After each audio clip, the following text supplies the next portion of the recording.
Hello, this video is designed to give you an overview of what multicultural education is. So to begin, we'll kind of start with some working definitions. Your textbook, Banks and Banks, determines multicultural education as an idea or concept, an educational reform, and a process. So it's not just one thing. When I personally think of multicultural education, two things come to mind. One is the teaching about diversities in education. So we'll talk more about diversities later, but teaching about what those diversities are. Teaching about race, teaching about the differences in gender, teaching about the differences in ethnicities, teaching about all of these different language approaches, teaching students how to be tolerant and respectful and even acknowledge these different diversities is one piece of what I believe multicultural education is. The other piece is incorporating those diversities into the curriculum itself. So into your regular curriculum of reading, math, science, history, how to bring in those multicultural elements. Now, this is not a term that has a definitive definition. So what do you think multicultural education is? And right now you might not necessarily have that definition. So give yourself some time after reviewing some of these chapters and videos to kind of start thinking about how you would, in a nutshell, define what it is. So when I think about my two definitions, my part one and part two of my definition, teaching about diversities is, again, defining what these diversities even are and how to be tolerant and respectful of those diversities. Another thing is kind of step two is taking those diversities and putting them into the regular curriculum without taking away any content. Because you may say, you know, I want to be a math teacher. I'm not going to teach about gender or race or language background or social class. I'm going to teach math. I'm going to teach biology. I'm going to teach physics. And so how do you ingrain these things in there and be respectful of them while also still teaching your actual content? Also, how do you make sure that all of these diversities are represented fairly when you yourself may not have a whole lot of background in some of these diversities? If you've only ever spoken English, how do you even convey the message of what it's like to be an English language learner? So how do you make sure everything is represented fairly and without a bias when you're coming from one viewpoint as well? And then also making sure that all, despite these multicultural elements, all students have an equal opportunity at the same education and at the same content. So a couple of things to think about that are kind of eye-opening for me. So in early grades, it has been found that boys and girls achieve equally in the areas of math and science. However, by the time they graduate, boys have higher SAT scores. Girls are less likely to participate in discussions in class and are more likely to be quiet in the classroom. On the contrary, boys, especially African American boys, are more likely to be disciplined than girls. Also, African American males are more likely to be suspended, while boys are more likely to be labeled with any special needs, especially learning disabled. Interestingly, while girls and boys achieve equally in math and boys have a higher SAT score, girls are more likely to graduate and go to college. So an interesting statistic is that there was an increase from 24% to 57% of girls graduating and going to college between the years of 1950 and 2013. So my question now is, what changes? So we mainly looked at race here and gender here, but what changes for everyone to start out equally, but for certain subgroups to academically achieve more and some to not necessarily thrive? What about the school system, or what about that particular diversity changes? In addition to race and gender, another insight is that in early grades, students of different race and culture, so African Americans, Latino, American Indians, all achieve similarly. However, the longer a student remains in school, the larger the achievement gaps occur, especially between white and those other diversities. So they all kind of start out even, but by high school, the white students are usually achieving more, while the minority students are achieving less. There's a larger achievement gap. Also, social class is also strongly related and correlated to academic success. So again, that goes back to the question of what is changing here. If we all start out equal, what about the school system? What about the culture? What about the way we're teaching to cause such achievement gaps? And how do we address that so that everyone is achieving and everyone is academically successful? So the conclusion that we can draw from this data is that students achieve differently based upon their own diverse characteristics. And the ones we'll focus on in this class are mainly going to be race, social class, gender, exceptionality or disability, as well as a little bit of language. And it seems, based upon these statistics, that certain subgroups are going to be more successful in school. That's the conclusion we can draw from the data. Questions we still have about this data, though, is it really that certain subgroups are more academically capable? The data is showing that the white students are going to achieve more by the end of high school than the other minority groups. Is that just because they are quote unquote smarter, or is there something happening to those minority students that is leaving them behind or causing confusion or inhibiting their academic success? So, and again, the next question is, do certain subgroups have a leg up based upon the curriculum and the way that we used to teach? So is it that we teach in a way that certain groups, maybe females, learn better the way that we teach, therefore they end up going to college more and being more prone to educational aptitudes than the boys? So is it the way that we teach instead? Do we somehow cater to certain subgroups without meaning to? Do just the way that we teach and the way that we've always taught cater to certain diversity subgroups and we don't realize it, and therefore those that are not being catered to are not being academically successful, even though it isn't really their fault, and we can make a change to help improve that? So those are some questions you want to think about as we move forward looking at multicultural education. So to help you understand a little bit of where we're trying to go and where we're coming from, there is a principle in education, mainly in public school education, but really this is pretty much amongst all educational principles, especially now, is that all students should be given equal opportunities to learn. And I put period in there because I really wanted to focus on that despite any diversity subgroup, despite race, gender, exceptionality, language, background, social class, every student should be given an equal opportunity to learn. And so we have put things in place to help bring that into fruition. So one thing is, and these are different pieces of diversities as to why and how we've done this. So one thing is the Section 504 of the Rehabilitation Act of 1973. This speaks mainly to exceptionality and special needs students. It's called FAPE, which is Free Appropriate Public Education. And what it basically says that no student, despite any diagnosed or undiagnosed disability, can be denied a public education. So we are not allowed to say, hey, you're in a wheelchair, you can't come here because we don't have a wheelchair ramp. Or, hey, you have this disability and we don't have any teachers qualified to teach you, so you can't come here. Or, hey, you're going to need all these different services and we don't have enough money to fund that, so you can't come here. Public schools cannot do that. Because of that, schools have to be provided appropriate resources for students to be able to do that. So if a school system has a student that needs a particular resource, the state, the federal government can give money to help that. So you may have students who need a wheelchair ramp and they have a wheelchair ramp built in using specific funds. They may need an individualized parapro and they will pay for that parapro based upon the funding. And so again, federal funds are given to the schools to help those with those disabilities. But oftentimes they do have to go through a diagnosis process to know that they do indeed have that disability and are going to need that special accommodation. Another means to giving students an equal opportunity goes a little bit further than that. In 1954, there was a Supreme Court case called Brown versus Board of Education, and it actually was overturning another previous court case called Plessy versus Ferguson. Plessy versus Ferguson said that schools could be separate but equal. And so if you go back to the civil rights movement, you've probably heard of these before. So basically meaning that we could have segregated schools, that we could have a school that all black students went to and a school that all white students went to, and as long as they were equal, they could be separate. And Brown versus Board of Education overturned that. One of the reasons why they overturned it is they found that schools were not equal in resources. They did have a white school and a black school, but the resources were really not equal. They were not being given equal opportunities at learning.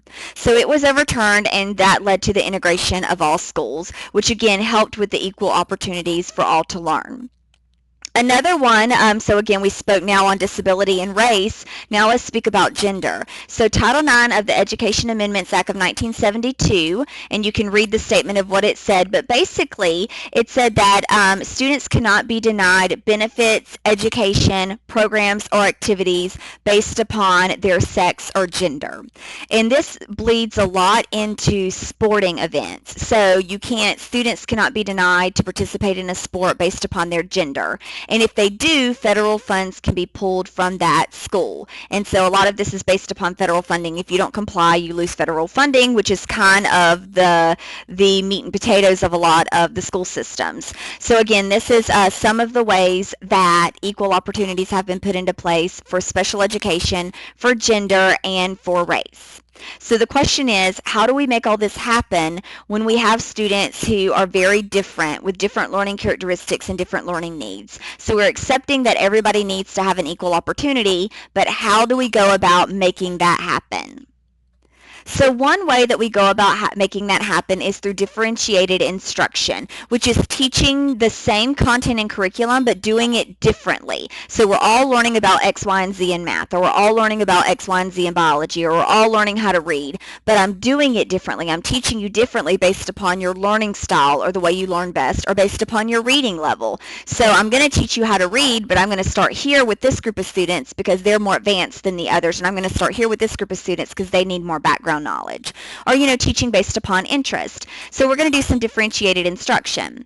Also, we're going to get some funding to help with these characteristics and teach these students of different characteristics and learning needs. So there's a program called Title I, which is part of legislation that basically gives financial assistance to school systems with high numbers and high percentages of children from low-income families. And so they get extra money to be able to give those resources to the students. So for example, I taught in what was called a Title I school, which meant it taught students from a high poverty area. So we got extra funding that other schools did not get to buy resources, to buy more manipulatives, to buy more curriculum programs, to buy technology, to better help these students kind of have an equal opportunity at learning because they were already at a disadvantage based upon their social class. So funding is available.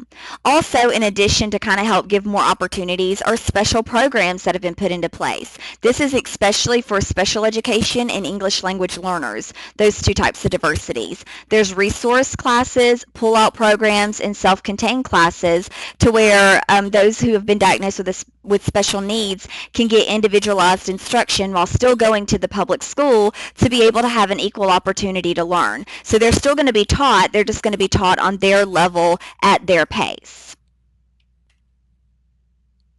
So now that we know kind of how students are going to be taught in order to encompass and give everybody a fair opportunity at learning, where does this idea and the idea of equality and multicultural education even come from? So this is kind of a historical perspective.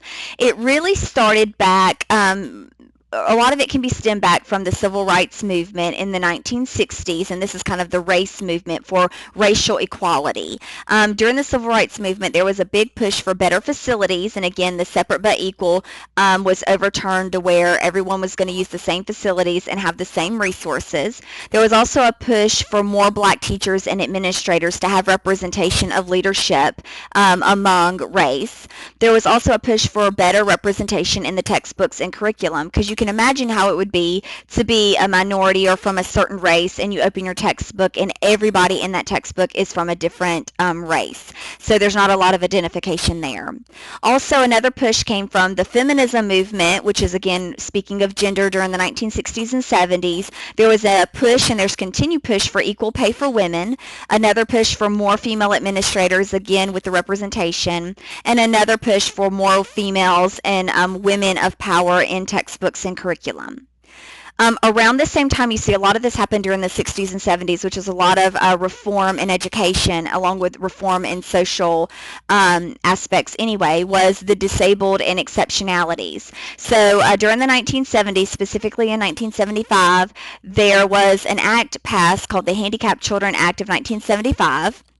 And it stated that students with disabilities must be educated in what's called a least restrictive environment. And that basically means that the student's going to be put in a classroom that they can handle among public school students that are non-disabled as much as the student can handle. Now, that doesn't necessarily mean that the student's going to be put in the regular classroom all day, every day, because what they're going to do is kind of trial and error it and see, can that student handle being in a regular classroom taught with non-disabled peers and still be successful? If not, then they may leave him or her with them, the regular classroom for a little while, and maybe have a pull out to where they get some help outside of the classroom a little bit that way. And so they're going to put them in the least restrictive environment. So if they have a small disability or something that, you know, maybe that they can overcome, they're not going to put them in a self-contained classroom and leave them among and avoid and have them avoid peers the whole time. They're going to put them in what's considered, again, the least restrictive environment, to where they're most likely to be around their peers and as much as they can handle in the regular curriculum. That is also called mainstreaming, to where students with disabilities are put in the regular classroom as much as they are able to do to still be academically successful. Keeping in mind that that doesn't necessarily mean we're going to put all special needs students in the regular classroom all day long. It's based upon what they can academically handle. So for the purpose of this class, we really need to define what multicultural education subgroups we're talking about, and I often call them diversity subgroups. And so there's actually a lot. You can probably sit down and think of every diversity that an individual might have and come up with a huge list. So we kind of have to focus on some of the main ones, and again, that includes race, which may be black, white, and any other race. Again, you got to be careful about confusing race and ethnic background, because those are kind of two separate things. Gender, of course, male, female, but then you also want to look at things like transsexual or things like that, to where there's a blurring line between what is male and what is female and what people identify with. There's language, which again really speaks to those that are learning English for the first time, be it children, be it adults. Exceptionality, which also includes special needs students or students with special needs. Religion is also sometimes included in multicultural education. Social class, sexual orientation, and again, ethnic background. So these are what might be considered some of the main diversity subgroups, some of the ones that we're going to kind of focus on. But think about, are there others that you might consider part of multicultural education that people need to know about that make us up as individuals, that could kind of be another category? So in addition to trying to define what a diversity is and what how multicultural education is going to speak to diversity, you also want to try to define what is a culture, which again is a very kind of difficult thing to define and nail down. So your textbook defines the culture as this, listed on the page here, but and I highlighted some of the main pieces. It considers the cultural program as one that consists of knowledge, concepts, and values. So it's not just a thing, it's knowledge, it's concepts, and it's values. And values, I think, are important to really highlight here. They're shared by a group of people through systems of communication. So they're communicating these values, and they're all sharing these same values, knowledge, and concepts. So again, it's shared beliefs, shared symbols, and shared interpretations. So my way of kind of defining it, and it makes it very simplistic, so, and I don't mean to make it too simplistic, is that our diversity is what is showing our differences. So all these different makeups are showing our diversity or how we're different. Our culture is showing us how we come together and how we are similar based upon shared values and knowledge. Again, that's my personal definition. You could look up a million different definitions of culture and diversity and get a million different answers. So again, you kind of have to construct your own definition of what those two terms mean. So while discussing culture, think about it from the American perspective. So how do we, in the American school system, which is kind of what we're focused on in this class, define culture within, again, the American version, or where we are in our location and in our geographic region, in our school systems. And so you can look at it via a macroculture and a microculture. Macro, of course, is being the bigger picture. Micros being the more finite, specific, detailed, oriented look. So let's talk about the macroculture first. So when you look at a macroculture among America, this is looking at how all of us are similar based upon all these different diversity subgroups that we're discussing. How are we similar by being Americans? What brings us together? And so one thing is this idea of the American way or the American dream. And we'll talk more about that in a second, but a lot of that is based upon the American way, or what we are based upon as America and how America was developed is the idea for equality for all, freedom for all, rights for all. You think about our Bill of Rights. You think about us being based upon a democracy. The whole point of this was for the citizens of America to have freedom of speech, to have freedom of religion, to have all these freedoms, to have all these rights, and to be quote-unquote equal. That was the quote-unquote American way. But let's think about that. What does equality really mean for us in America? When this was set up, so when we're talking colonial times, that really didn't include everyone. It really wasn't equality for everyone. The basis was originally equality for European descendants, which were white males. And again, they were mainly males. Those were the only ones allowed to own land, the only ones allowed to vote. So when all of this came out and when we decided when we were deciding on equality for all, we really meant European white men, European white males.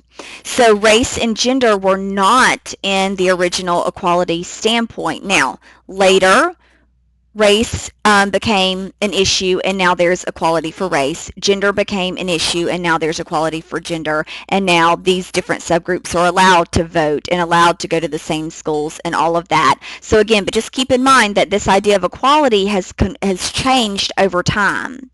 Also, keep in mind that it wasn't just the African American subgroup and the female subgroup that was marginalized at this time.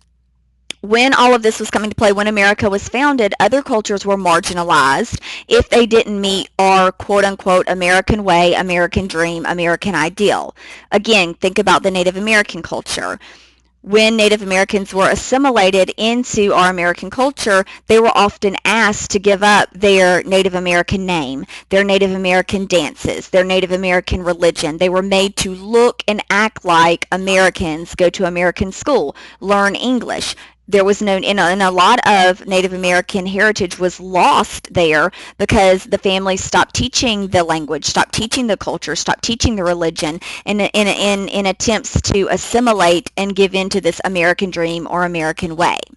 So now, and again, all of those things were kind of in the past. So now there is equality for all by law. We all have equality for any type of race, any type of gender, any type of diversity. If you're an American citizen, you should have the same equality by law. However, think about this. Or does that mean we have the same equal opportunities and resources based upon our culture and educational structure, which goes back to our original data we were looking at? If females are more females are going to school, going to college, and you have certain subgroups that are falling into achievement gaps, are we really equal? Also, let's talk a little bit more about this American dream that I was discussing. And depending on your background and your knowledge of kind of the construct of America and how it came into play, there is this idea of the American dream that came over and kind of was developed during the Protestants, by the Protestants when they were building America. And it was this idea of the Protestant work ethic that if one works hard enough, they can achieve whatever they want to achieve. So if you're willing to work hard enough, then you can do it. And you can kind of think about your background. Someone's probably told you at some point in your life, if you work hard enough, you can achieve it. And hard work is often even valued over intelligence or talent. So if you can just, in the book, your text kind of says, if you pull yourself up by your bootstraps, you can force your way into prosperity. And that's kind of the rags to riches story story that we're used to hearing about in the American dream. You can do and achieve anything if you try hard enough despite your background. And again, this kind of comes from the Protestant work ethic that hard work is morally good and laziness is considered sinful. Now, in retrospect, on the other side of this is if you don't succeed, despite any disadvantages you might have, it's your own fault because you didn't try hard enough. So again, despite your exceptionality, despite any diversity subgroup you might fall into, if you work hard enough, you can achieve that dream. And you can achieve success. And that's kind of what American dream is, and that's what is meant by American individualism and opportunity. Now, having said all that, think about it, though, going back to, do we actually have equal resources and opportunities for all diversity subgroups to allow them to be able to be successful if they work hard enough? Are there some subgroups that no matter how hard they work, they're probably not going to have an equal opportunity at success? So, for example, if a student has a disability, a learning disability, an emotional disability, a physical disability, are they ever going to be able to achieve the same success as their non-disabled peers despite how hard they try? That's a very difficult concept for many Americans to really resonate with and to really define and to really come up with a solution for, because again, so much of it is embedded in us as Americans that if you can just work hard enough, you can achieve anything despite any characteristics you might have. So while we're talking about the American culture, and we talked about individualism, so let's talk a little bit about individualism and groupism, which is another kind of construct that you want to understand to really be able to understand some of your students. So as part of the American culture, we are more individualistic, which kind of means that our development and prosperity is more central focused on ourselves. I don't mean to say it like this, but it's not that we're only concerned about ourselves, but that is where a lot of the focus is on. We are responsible for ourselves. Our success or lack of success is because of the own actions we have taken. Again, pulling yourself up by your bootstraps. We are the only one held accountable for our actions. So if we do really well, if we're really successful, they say, you know what, he or she worked really hard to get there. If we are unsuccessful, or on the other end of things, if we do, say that we commit a crime, most of the time in American society, we're going to blame that person. Case in point, if you have someone who comes from a good family and they do something very, very bad against the law, most of the time they blame the person that committed the crime and not the family. Often we'll hear, well, you can raise your children, but you can't control them. They're going to do what they're going to do despite how you raised them. And so you don't really blame the family as much as you blame that one individual. Also, because of this individualistic viewpoint, Americans tend to be strong, independent learners, and we tend to work alone more than comparable diverse subgroups. So on the other side of that, there is groupism. So that was individualism, again, very self-focused for the good or for the bad. There's groupism, and a lot of cultures, such as the Asian culture, the Native American culture, and some African cultures are very much based upon their culture is rooted in groupism. And so the development and their prosperity is of the group. So the whole tribe, the whole clan, the whole community, the whole family is either successful or non-successful based upon the individuals in that group, club, clan, or community. So in that case, these subgroups they feel a lot more responsibility for their elderly parents, siblings, and children. So a case in point of example is American adults. Say that you grow up and you're an adult and you're an American.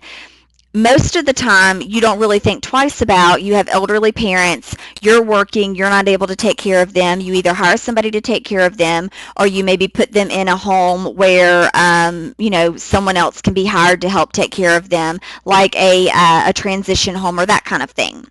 Well, in some cultures, that is out of the question. It is part of your duty as a child to take care of your parents despite how old you are.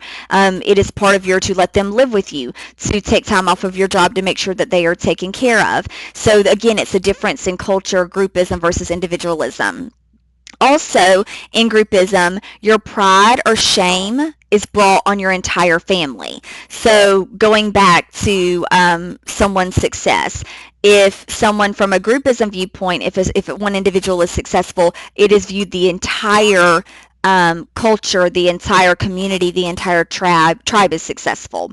Also, which is a huge difference between individualism and groupism, is if someone of that of the groupism viewpoint does something bad or does something wrong, it brings shame on the entire family, the entire clan, the entire group. So they have this idea of quote unquote losing face, which is big in the Asian culture. So certain Asian students believe if they're not successful, if they're not, if they act out, if they do something wrong, not only does it bring shame on them, it brings shame on their parents, their siblings, their families, that kind of thing. Also, these subgroups often have a tendency to want to work and learn in groups because, again, their whole mentality is built on we are successful, we make a break as a group, while typical American individualism is we make or break by ourselves.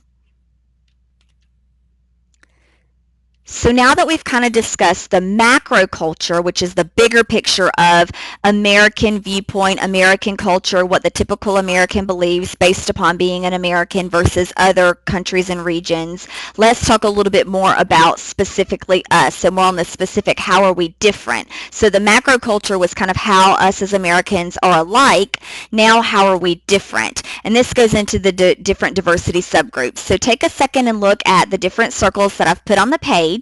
And think about, are there any diversity subgroups, anything that makes us that I haven't included? So I gave myself as an example. So I'm in the center, that's me in the center, and I've included some examples without giving you too much detail of my diversity subgroups. So again, one subgroup is my nationality. I was born in America. I'm an American citizen. My gender is obviously a female.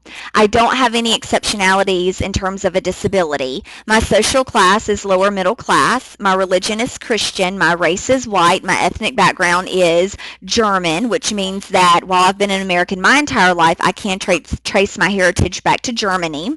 My native language is English. So these are some diversity subgroups that make up me. As you think about this, you might want to just scratch down on a piece of paper, draw this same diagram, and define yourself and see what do we have in common. Being an American, with you all, if you all are American citizens as well, a lot of what you'll see is that we have some similarities, but we may have some striking differences. Now, what's very important that the text provides, and it's kind of down here in the right corner, is that even though I have membership in a certain gender, a certain race, a certain social class, that may give you clues as to what you can say about me. So saying I'm a female, you might be able to say certain things about me. Saying that I'm an American, again, like we just discussed, you might be able to say, you know, she's an American, so she may have an individualistic mindset. She is probably going to believe in the American dream or have a basis in the American dream. She's probably going to believe that she can achieve anything as long as she works hard, which again is kind of an American ideal. Because English is my native language, she's probably going to do X, Y, and Z. Because she was raised in a lower middle class family, she's probably going to think X, Y, and Z. So it's going to give you some ideas as to who I am, but it cannot necessarily predict my behavior. So just because I'm white, just because I'm Christian, just because I'm a female, you can't say she's going to do this because she's a girl, or she's going to do this because she's an English language learner. It can't predict behavior, but we can see some clues and patterns based upon these. Where it gets interesting is when some of these diversity subgroups overlap and clash. So what happens if some of these their viewpoints don't align up? So for example, what if I'm of a lower social middle class? What if that doesn't agree with a particular exceptionality that I have? Or what if my sexual orientation doesn't align with my religion? So what if I am of a certain sexual orientation that most religions don't agree with? Or what happens if I'm of a certain social class that doesn't necessarily believe that females should work outside of the home? These things may clash if I'm a female working outside of the home, but I belong to that social class that typically doesn't believe so. So what happens when some of these start to clash? You start to have conflict within a person, which is kind of interesting. So again, we can identify, or we can maybe not identify with different groups of people based upon how similar our microcultures are. So expanding upon that, let's talk about some of these diversity subgroups and especially how they can conflict with one another. So let's consider the category of gender. Before the 1950s, women typically did not work outside of the home, especially those of upper classes, upper social classes, where the male in the family made enough money to where you didn't have to. But those of single-parent households, or those who live in lower social economic areas, or of a lower social class, the male and the female, the women and the males had to work outside of the home, and that wasn't looked highly upon by certain subgroups. So that's a clash potentially between gender and social class. Now let's think about how that is perceived now. It's more open that women work outside of the home. That's probably more of the standard now in the American culture, but is it different in other cultures? So if we were to up and move to another country, or someone from another country were up and to move here who still had that viewpoint, how would they perceive so many women working outside of the home? Also, of the upper social classes, is it still perceived that women shouldn't work outside of the home, and how is that an effect on gender, especially for those women who do work outside of the home? So you can see where there's a little bit of a clash there. Another huge one that is always debated is sexual orientation and certain religions. So certain religions preach a certain way or a certain viewpoint on sexual orientation, yet what if you're someone who is in a clash with this? So what if you were raised in a certain religion but have or of a sexual orientation, or know someone of a sexual orientation that doesn't align with that religion? Now you have a clash among these subgroups. You've got conflict within yourself. Another thing to be discussed is race. So in America, in the macroculture of America, we typically define race as what we see the color of skin. So we typically see white or black, or what we kind of group into other, which starts to bleed into ethnic groups, Latino, Asian, that kind of thing. Those really aren't races. Those are ethnic groups. So other countries, and so if you're having someone who's moved into America and he's trying to assimilate here, they don't necessarily define race based upon the color of the skin. So for example, Puerto Rico base race more upon your ethnic background and your social status. So for example, someone who is of a Puerto Rico descent may classify themselves as white because the lighter the skin in Puerto Rico, the higher your social class. So their mindset is the whiter I am, the higher my social class will be, where in America, race is not necessarily related to social class. You can have black and white or any other skin color of a variety of social classes. So race is defined differently in different areas outside of America. Also, looking at social class, it's very fluid. There's a lot of changes in social class based upon what's going on with the economy. So years ago, what might be considered the upper middle class is now probably the lower middle class. Also, in the past, single parents households used to only be for those, and only those that were in single parent households were usually in poverty or were in the lower middle class. Now, however, there's many in middle class to upper middle class families that are made up of single parents and divorcees. So again, this shift in social class, which is usually tied to how much economics and finances are held within that family, can diversify based upon the other characteristics now. Lastly, let's look at exceptionalities. So based upon the debate of where students with exceptionality should be educated. So another subgroup that we really haven't discussed yet is age or generation. So those of an older generation might remember when students with disabilities were always placed in a separate school and always educated outside of the public school system. Those that are closer to our age, more in their probably 40s and younger, have been educated in environments where those students were placed in the classroom or at least in the same school system. So again, based upon your age, your viewpoints on how those with exceptionalities should be educated may clash.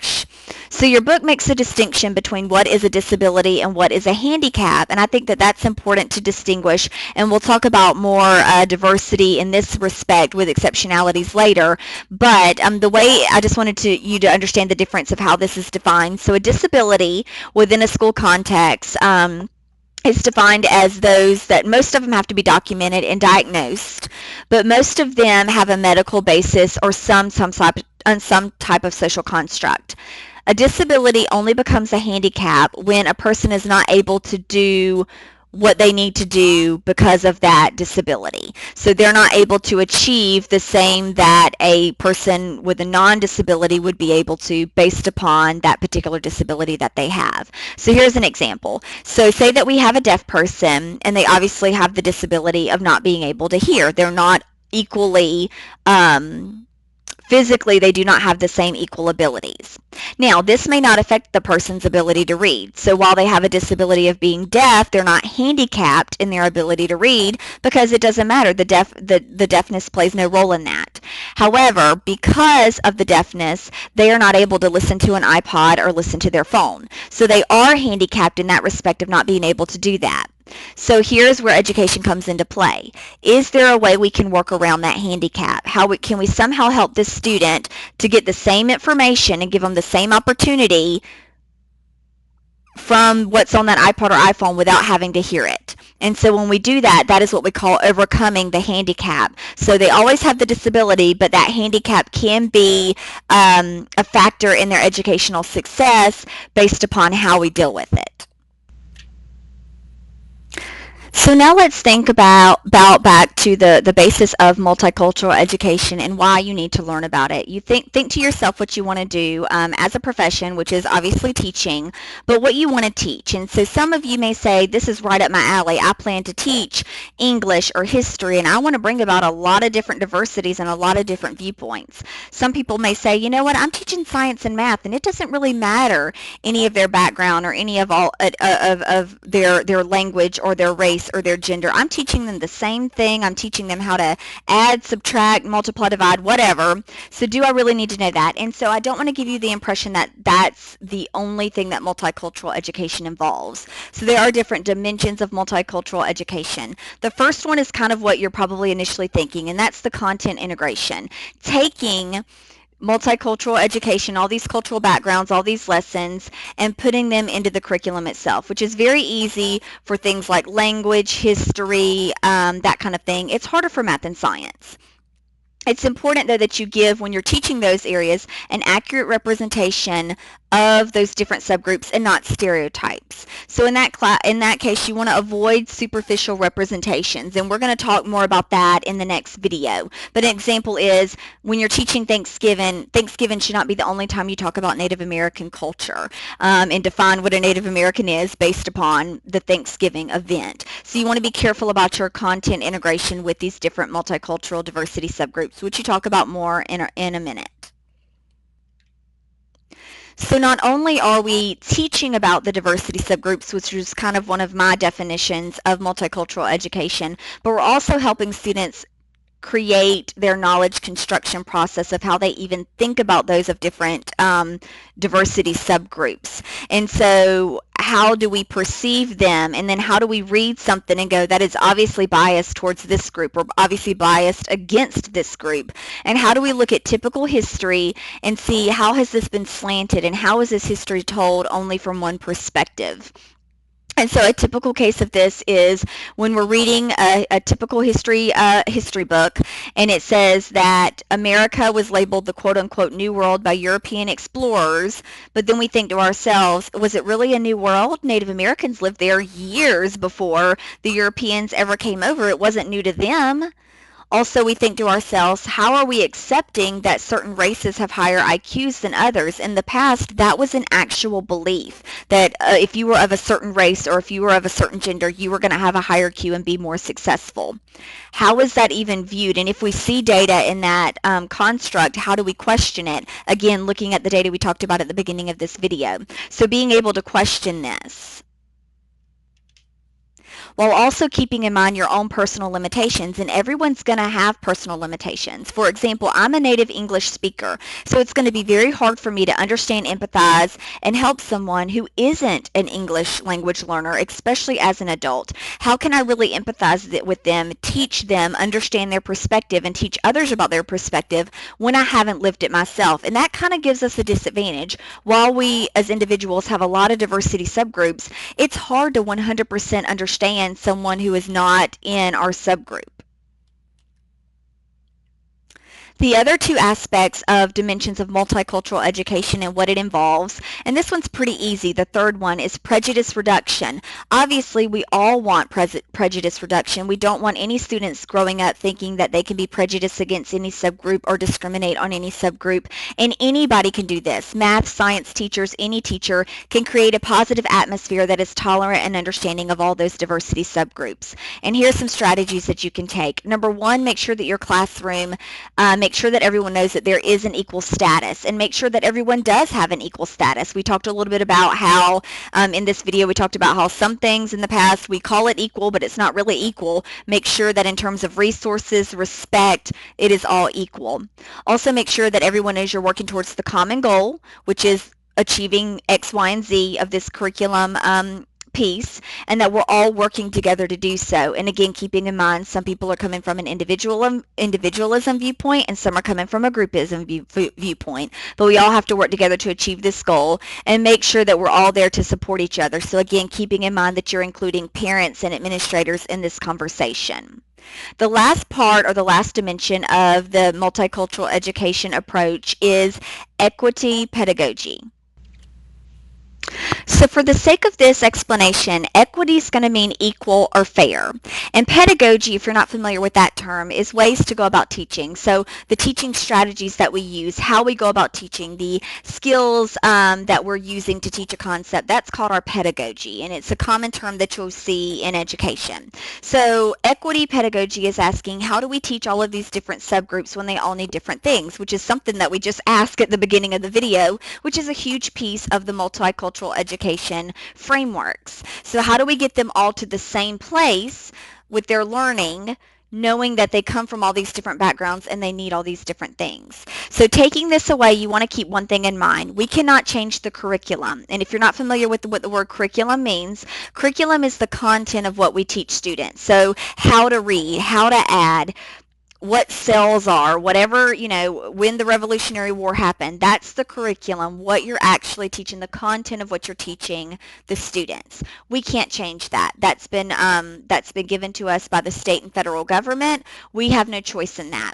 Oftentimes, we as teachers cannot change the assessments. Now, our individual assessments that we give students, we can make up, but a lot of the main assessments that are given by the federal and state government, everyone takes the same. So despite your diversity subgroups, everyone's taking the same test in second grade. Despite your diversity subgroups, everyone's taking this assessment in high school economics. It doesn't matter your background. It doesn't matter any of your diversity subgroups, which may come into play because what if you are not an English language if you're an English language learner and you're having to take this second grade reading test and your diversity doesn't align with being an English language learner, you're not going to score as well. And so again, we cannot change the curriculum or the assessment, but we can change our pedagogy, which is how we go about teaching that content. So what strategies do we use? Do we use groups? Do we use individualized instruction? How do we go about teaching it to fit the different needs of our students? And again, that goes into learning styles, differentiated instruction, interests, personal learning plans, and groups. So that is what an equity pedagogy is trying to get everybody to the same place, but getting them there differently based upon their needs. So again, that is a kind of synopsis of what is multicultural education and kind of giving it a definition and giving you a little bit of background on it.